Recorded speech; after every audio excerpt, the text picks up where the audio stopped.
A hard-fought primary wraps up Tuesday in Ohio's 11th congressional district, a race that has seen national Democrats descend on the Cleveland area to take sides as two competing factions of the party fight for a historic Democratic seat. While 13 people are on the ballot, 2 have emerged at the front of the pack. The 2 are vying for the Democratic nomination to the seat held until recently by Marcia Fudge, whom President Biden named his Secretary of Housing and Urban Development.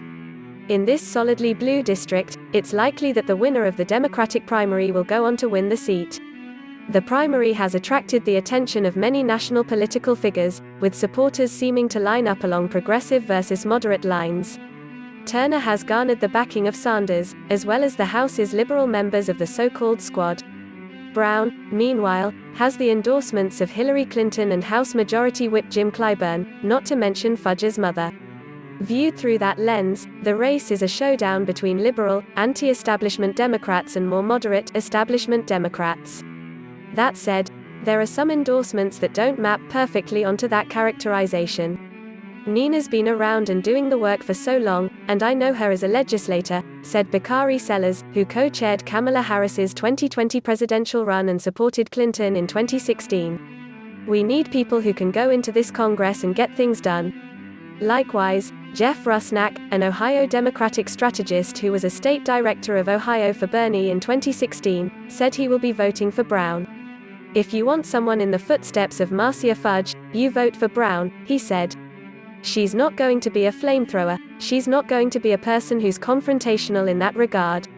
Turner's fundraising has greatly outstripped Brown's.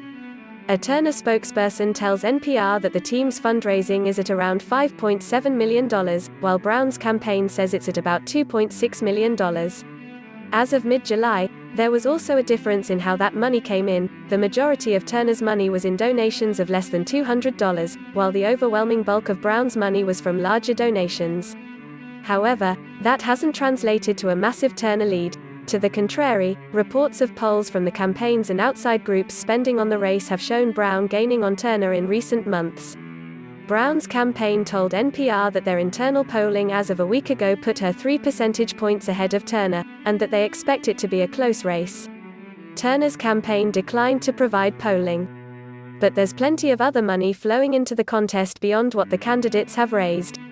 Ads from outside groups supporting Brown or opposing Turner total around $2.9 million, according to the Center for Responsive Politics, compared with nearly $900,000 spent supporting Turner or opposing Brown.